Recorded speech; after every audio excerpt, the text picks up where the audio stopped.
नमस्कार, आप देख रहे हैं खबर उत्तराखंड। मैं हूं आपके साथ तन्वी। रुक करते हैं खबरों का, लेकिन उससे पहले नजर डालते हैं इस वक्त की हेडलाइंस पर। उत्तराखंड को केंद्र के बजट से राहत की उम्मीद। कुंभ के लिए मिल सकता है स्पेशल पैकेज। युवाओं को टैक्स में छूट की आस।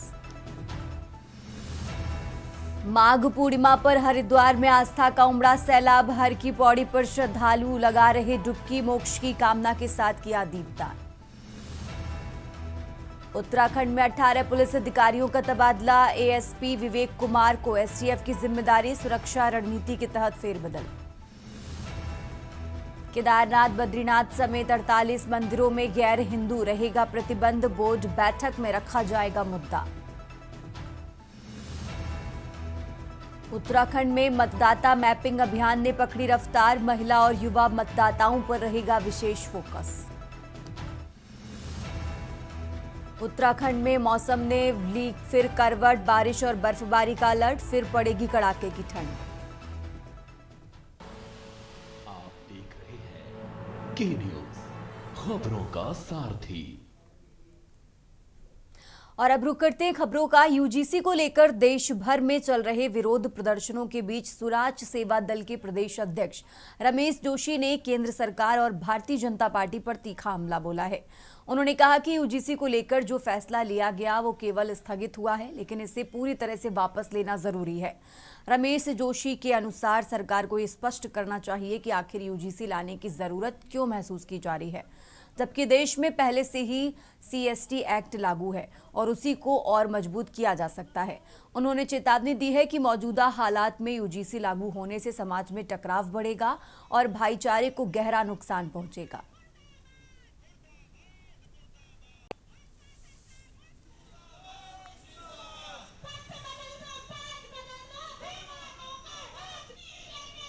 यूजीसी के विरोध में हम लोग सड़कों पर हैं और यूजीसी रोल बैक हुआ है, अभी तो स्टे हुआ है, इसको रोल बैक करना होगा। भारतीय जनता पार्टी की सरकार यूजीसी क्यों लाना चाहती है बताना होगा। यूजीसी की कोई आवश्यकता नहीं है। देश में सीएसटी एक्ट लागू है और उस एसटी एक्ट को और मजबूत कर दिया जाए। आज जो देश है उसके हालात बद से बदतर हो रहे हैं। भाई भाई से लड़ने को तैयार है, भाईचारा खत्म होने को तैयार है। इस प्रकार देश के हालात और माहौल बहुत गंभीर हो जाएंगे। अगर यूजीसी लागू होगी तो हर जगह लड़ाइयाँ होंगी, हर जगह उत्पात होंगे, पढ़ने वाले बच्चों का भविष्य अंधकार में होगा, देश टूट जाएगा। राष्ट्र नहीं टूटने देंगे, राष्ट्र नहीं बिकने देंगे, राष्ट्र नहीं। आगे बढ़ते खबरों में, मुख्यमंत्री पुष्कर सिंह धामी अपने एक दिवसीय दौरे पर कोटद्वार पहुंचे। देहरादून से कोटद्वार के ग्रासटनगंज हेलीपैड पहुंचे। सीएम धामी के सबसे पहले बाबा सिद्धबली पूजा में पूजा अर्चना की और उसके बाद सड़क मार्ग से स्नेह बर्ड फेस्टिवल में पहुंचे, जहां सीएम धामी ने 2 दिवसीय बर्ड फेस्टिवल का उद्घाटन करते हुए जनपद पौड़ी की 330 करोड़ की विकास योजनाओं का शिलान्यास और लोकार्पण किया। इस दौरान सीएम धामी ने स्नेह बर्ड फेस्टिवल को कोटद्वार के लिए ऐतिहासिक करार दिया।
हिंदुस्तान के श्रेष्ठ राज्यों में हमारी गिनती है। इसके साथ साथ आज ये जो बहुत एक शानदार कार्यक्रम वर्ल्ड फेस्टिवल यहाँ पर आयोजित किया गया है और ये अपने आप में जहाँ हमारे नौजवानों को, युवाओं को, बच्चों को अनेक प्रकार से नए नए पशु पक्षियों के संवर्धन के बारे में, उनकी प्रजातियों के बारे में, उनकी विशेषताओं के बारे में जानकारी देगा, वहीं इस स्थान के महत्व को और बढ़ाएगा। और रुक करते हैं अगली खबर का। उत्तराखंड एसटीएफ के एंटी नारकोटिक्स कुमाऊं यूनिट को नशे के खिलाफ बड़ी कामयाबी मिली है। एक सप्ताह के भीतर दूसरी बड़ी कार्रवाई करते हुए एसटीएफ ने रिकॉर्ड 1 किलो 33 ग्राम हेरोइन बरामद की है। ये संयुक्त कार्रवाई किच्छा पुलिस के साथ आजाद नगर चौकी क्षेत्र में की गई है। बरामद हेरोइन की अंतर्राष्ट्रीय बाजार में कीमत लगभग 3 करोड़ 10 लाख रुपए आंकी गई है।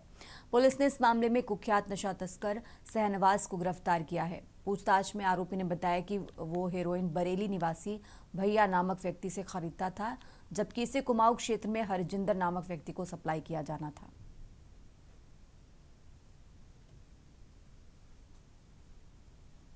माननीय मुख्यमंत्री उत्तराखंड के नशा मुक्त देवभूमि अभियान के अंतर्गत पुलिस महानिदेशक उत्तराखंड के पर्यवेक्षण में लगातार वरिष्ठ पुलिस अधीक्षक उधम सिंह नगर द्वारा ड्रग्स के विरुद्ध कड़ी कार्रवाई की जा रही है। इसी में 30 जनवरी 2026 को एसटीएफ कुमाऊं यूनिट और कोतवाली किच्छा की टीम को संयुक्त चेकिंग के दौरान एक सफलता प्राप्त हुई, जिसमें इस्लाम नगर बहेड़ी क्षेत्र जनपद बरेली के शहनवाज पुत्र इफ्तिकार को पुलिस द्वारा 1 किलो 33 ग्राम स्मैक के साथ पकड़ा गया है।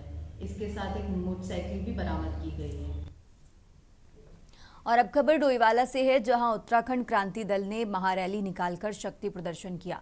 रैली में बड़ी संख्या में युवाओं की भागीदारी देखने को मिली, जिन्होंने पूरे जोश और उत्साह के साथ हिस्सा लिया। रैली के बाद भानियावाला में हुए महासम्मेलन को संबोधित करते हुए यूकेडी के केंद्रीय अध्यक्ष सुरेंद्र कुकरेती, युवा केंद्रीय अध्यक्ष आशीष नेगी और केंद्रीय सचिव सौम्य पहाड़ी ने कहा कि प्रदेश की जनता अब दिल्ली वाले दलों से पूरी तरह ऊब चुकी है। उन्होंने आरोप लगाया कि इन दलों की कथनी और करनी में बड़ा अंतर है, जिसके कारण जनता का भरोसा टूट रहा है।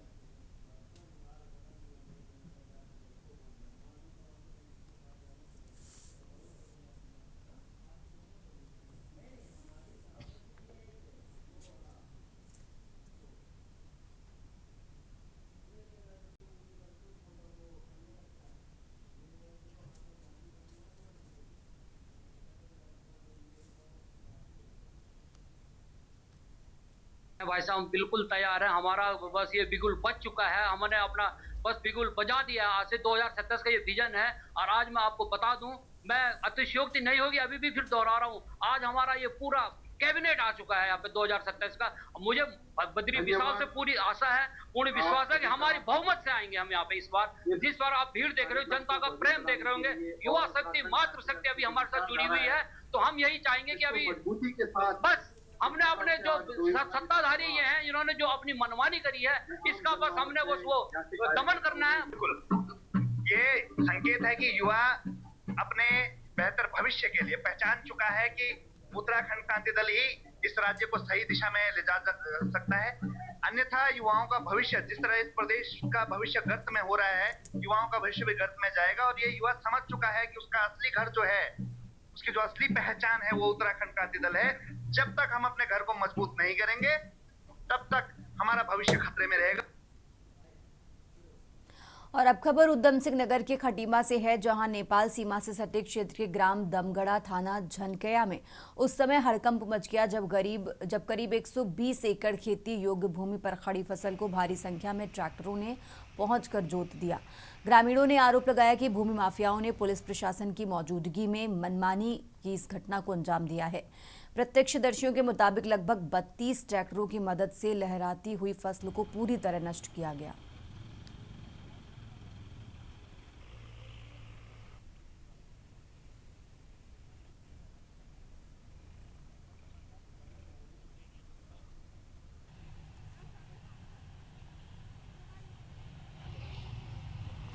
क्या हो इसमें क्या हुआ?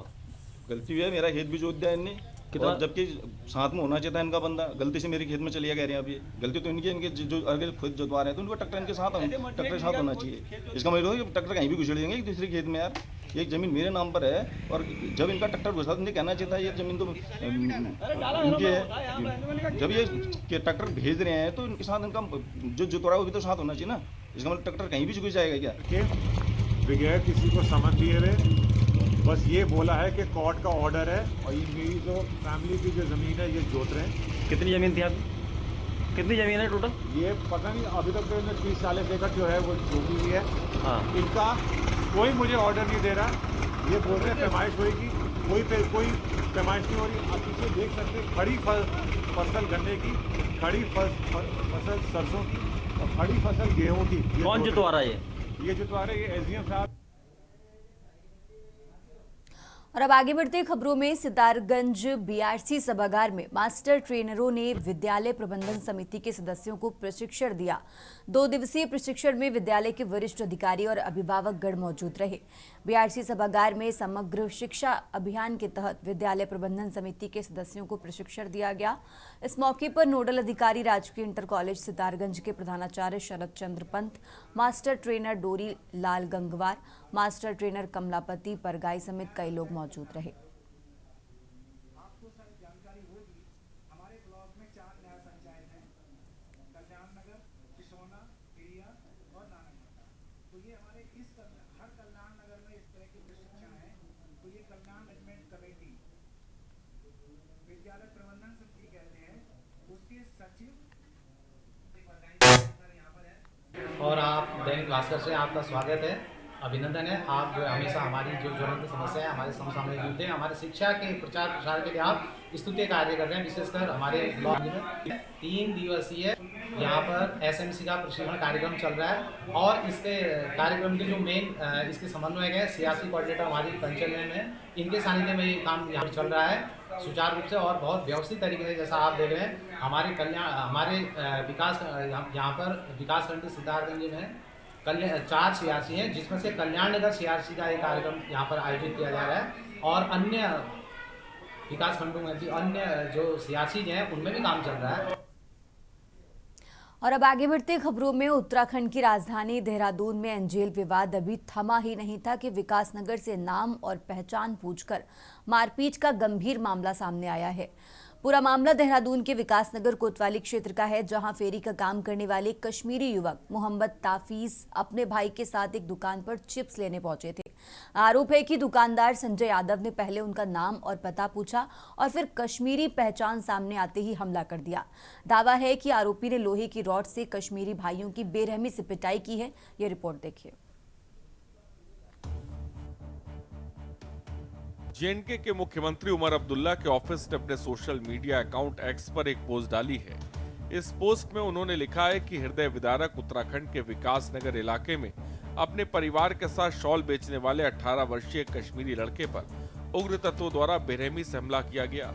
उन पर लोगों के एक समूह ने हमला किया और बेरहमी से पीटा। उनके पूरे शरीर पर चोट है, उनका बायां हाथ टूट गया है। ये बेहद दर्दनाक है। इस विषय पर उमर अब्दुल्ला ने धामी से फोन कर वार्ता भी की और धामी ने आश्वासन दिया इस मामले में एफआईआर दर्ज करने से सख्त कार्रवाई की जाएगी और जम्मू कश्मीर के निवासियों की सुरक्षा सुनिश्चित की जाएगी। वहीं ताजा मामला कोटद्वार स्थित पटेल मार्ग की एक कपड़ों की दुकान के नाम को लेकर विवाद खड़ा हो गया। देखते ही देखते मामूली नोकझोंक सड़कों पर तनावपूर्ण हालात में बदल गई और युवक दुकानदार से ये कहते हुए सुनाई दे रहे हैं कि बाबा नाम रखने का अधिकार केवल हिंदू समुदाय के लोगों को है। दोनों पक्षों के बीच सड़क पर तीखी बहस शुरू हो गई, जो बाद में हाथापाई में बदल गई। उन्होंने फिर आपको ऊपर वार कर दिया सर के बाद। कितने बंदे थे वो? 3-4 थे।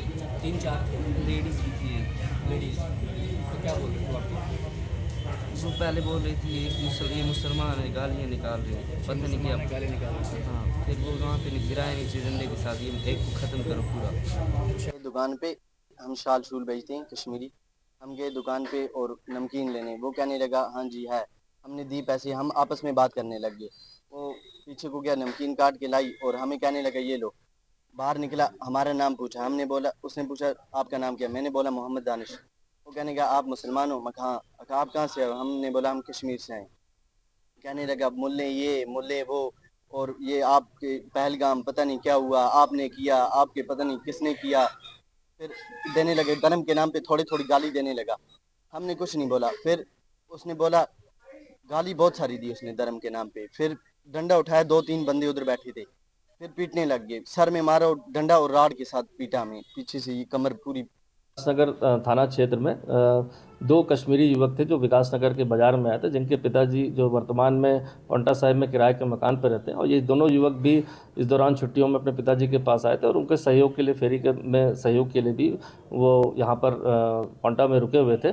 कल विकास नगर में एक दुकानदार से इनकी किसी बात को लेकर वहाँ पर कहासुनी हो गई, जिसमें दुकानदार द्वारा जो है उन पर हमला किया गया, जिससे वो इंजर्ड हुए थे। इंजर्ड के बाद उनका मेडिकल कराया गया। मेडिकल और तहरीर के आधार पर जो है मुकदमा सुसंगत धाराओं में दर्ज कर लिया गया है। वो एक दुर्घटना थी और पता नहीं क्या ऐसे कारण रहे होंगे, जैसे उस एक महिला का भी बयान आया है। ये दुर्भाग्यपूर्ण है, ये नहीं होना चाहिए। हमारी परिवृत्ति ऐसी नहीं है, ये देवी देवताओं का प्रदेश है और इसमें इस प्रकार की भावनाएं किसी के मन में पैदा नहीं होनी चाहिए। और ठीक है, जांच पड़ताल करो, वो ठीक बात है, परंतु किसी के ऊपर हाथ उठाना हमारा कानून है, हमारा कानून कार्रवाई करेगा, किंतु ये बात ठीक नहीं है और उनके खिलाफ कार्रवाई भी की जा रही है। अपने शांत स्वभाव से जाना जाता देवभूमि उत्तराखंड आजकल अपराध को लेकर चर्चा में है, जिस पर राजनीति भी हो रही है। भाजपा इस तरह की घटनाओं पर विराम लगाने की बात कह रही, लेकिन एक के बाद एक घटनाओं से प्रदेश की कानून व्यवस्था के साथ विपक्ष को भी मुद्दा मिल गया है। एंजल विवाद अभी थमा ही नहीं था कि नाम को लेकर विवाद उठने लगा है। ऐसे में राजनीति भी आरोप प्रत्यारोप का सिलसिला जोर पकड़ रहा है। उत्तराखंड में जो वर्तमान स्थिति है, इसके लिए उत्तराखंड में बीजेपी सरकार पूरी तरह से अपने लॉ एंड ऑर्डर से गिर चुकी है और जो जितने भी यहाँ पर जो दुर्घटनाएं हो रही हैं, इनको हम जितने भी अपराध हो रहे हैं, इन सब के लिए बीजेपी का शीर्ष नेतृत्व से लेकर कार्यकर्ता तक इसमें इन्वॉल्व है और इन लोगों पर ये जिम्मेदारी है। वर्तमान में आप देख रहे हैं, उत्तराखंड क्रांति दल ने जब राज्य बनाया था तो उनकी अवधारणा ये थी कि हमारे उत्तराखंड में जो सभी धर्मों के जितने सभी लोग हैं, हम भाई भाई हैं और उसी भाईचारे के साथ हम यहाँ पर रह रहे थे। लेकिन बीजेपी ने हर बार चुनाव लड़ने के हिसाब से उन्होंने कभी जाति के रूप में, कभी धर्म के रूप में और कभी विशेष धर्म के लोगों पर अत्याचार के रूप में इन्होंने यहाँ पर अपना वोट बैंक बनाने की कोशिश की है और उत्तराखंड की इन शांतवादियों को बिगाड़ने की कोशिश की है। पार्टी का हमेशा से एजेंडा हिंदू मुसलमान रहा है, लेकिन एंजल चकमा की मौत तो नस्लीय हमले के कारण हुई और एक मुख्य आरोपी जो है वो भागा हुआ है और सवाल ये उठता है कि उसको पुलिस क्यों नहीं पकड़ पाई। उन्हें पता है कि वो नेपाल गया। साथ ही जो ये हिंदू मुसलमान किया जा रहा है, क्या कश्मीरियों के बच्चों को अधिकार नहीं कि वो कहीं पे जाएं, कहीं कुछ खरीदे? उनको अगर किसी ने हमला उन पर किया है, उनको इस तरह बुरी कदर मारा है, तो ये तो दिखा रहा है कि कानून व्यवस्था पूरी तरह से ध्वस्त है। वहीं कोट द्वार में एक संदेश है मुख्यमंत्री पुष्कर सिंह धामी के लिए कि आप भले ही बजरंग दल के गुंडों को भेज दीजिए किसी को प्रताड़ित करने के लिए सिर्फ धर्म के नाम पर, क्योंकि आपको ध्रुवीकरण की राजनीति करनी है।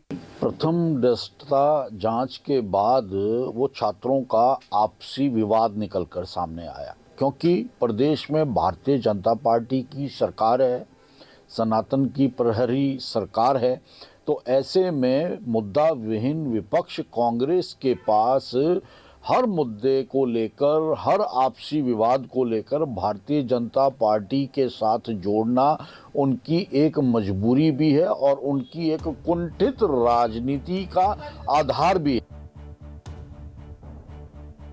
बता दें कि एंजल चकमा की मौत के मामले में खूब तूल पकड़ा। कई बड़े बड़े राजनेताओं ने इस घटना का विरोध किया। हालांकि अभी तक एंजल चकमा का हत्यारा फरार है और पुलिस के हाथ अभी खाली हैं। विकासनगर में ही एंजल चकमा और उसके भाई पर हमला किया गया। काफी लंबे समय तक एंजल का इलाज चला था, लेकिन उसकी मौत हो गई।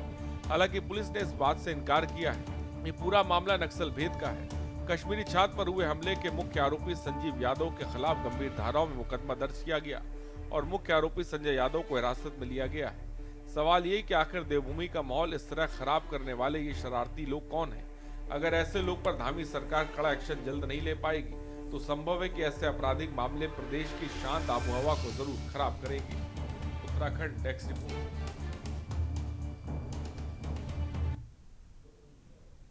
फिलहाल यहाँ रुकेंगे एक छोटे से ब्रेक के लिए।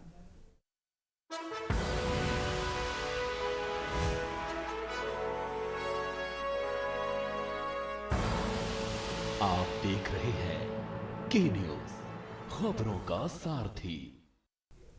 ब्रेक से वापस आ चुके हैं। रुक करते हैं खबरों का। बात कर रहे हैं कोटद्वार की। कोटद्वार में एक पटेल मार्ग की एक कपड़ों की दुकान के नाम को लेकर खड़े हुए विवाद ने तूल पकड़ लिया है।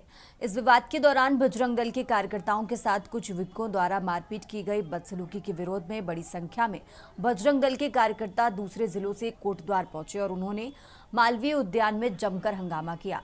बजरंग दल के कार्यकर्ताओं द्वारा पहले शहर में जुलूस निकाला गया और उसके बाद विरोध करने वाले युवक के जिम के बाहर प्रदर्शन किया गया। इस दौरान बजरंग दल के कार्यकर्ताओं को वहां से हटाने में पुलिस को कड़ी मशक्कत करनी पड़ी।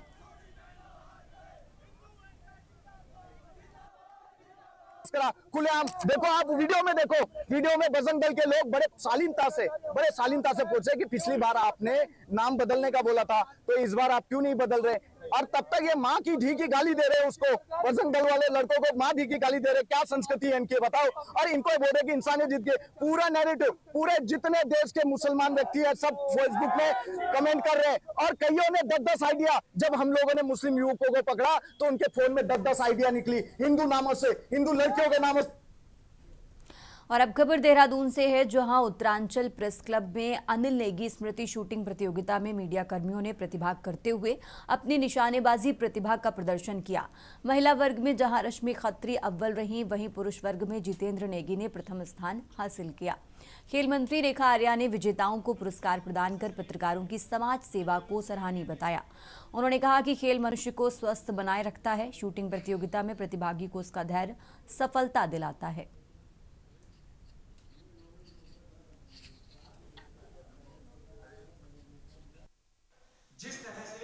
उत्तरांचल प्रेस क्लब के द्वारा सभी पत्रकार बंधुओं के द्वारा जो है आज बृहद स्तर पर श्री अनिल नेगी जी के आज उनको श्रद्धा सुमन अर्पित करने के परिप्रेक्ष्य में प्रतियोगिता जो है वो शूटिंग की आज आयोजित हुई और इस कार्यक्रम में मुझे आने का सौभाग्य प्राप्त हुआ। निश्चित रूप से ये पत्रकारों के लिए भी बहुत आवश्यक है कि जिस प्रकार की जीवन की आपाधापी में वो हमेशा रहते हैं, जिस प्रकार से वो लोकतंत्र की ज्योति को हमेशा जगाए रहते हैं और जिस प्रकार से समाज को जागृत करने का काम करते हैं, तो उनके लिए भी बहुत आवश्यक हो जाता है। और अब बात कर रहे हैं रुड़की की, जहां रुड़की से एक और सकारात्मक और प्रेरणादायक खबर सामने आई है, जहां देवभूमि मानवाधिकार सेवा संघ बच्चों को सेहत और खेल के प्रति जागरूक करने के लिए एक भव्य साइकिल रेस प्रतियोगिता का आयोजन करने जा रहा है। इस प्रतियोगिता में नगर के विभिन्न स्कूलों से 200 से ज्यादा बच्चे अपनी प्रतिभा और जोश का प्रदर्शन करेंगे। देवभूमि मानवाधिकार सेवा संघ की ओर से ये साइकिल रेस 1 फरवरी यानी आज आयोजित की जाएगी। सिविल लाइन स्थित कार्यालय में आयोजित पत्रकार वार्ता में कार्यक्रम संयोजक चैरब जैन और संघ अध्यक्ष विवेक गुप्ता ने बताया कि रेस की शुरुआत नगर निगम परिसर से होगी। ये रेस नगर निगम से गणेशपुर पुल, गुल चौक, रोडवेज, रुड़की, टॉकीज चौक और प्रेम मंदिर होते हुए नगर निगम परिसर आकर संपन्न होगी।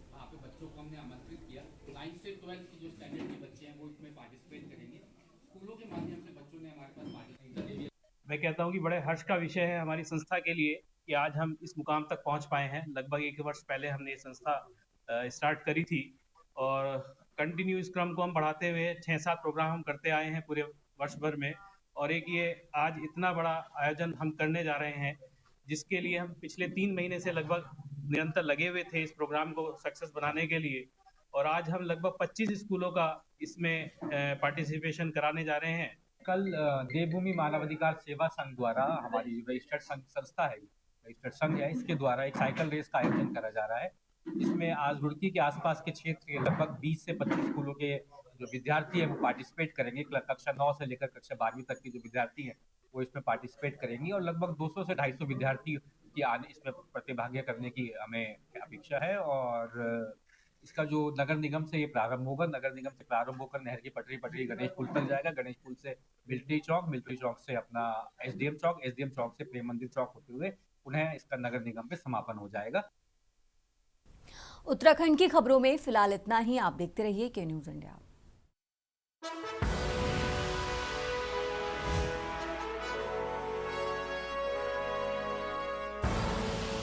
आप देख रहे हैं के न्यूज़, खबरों का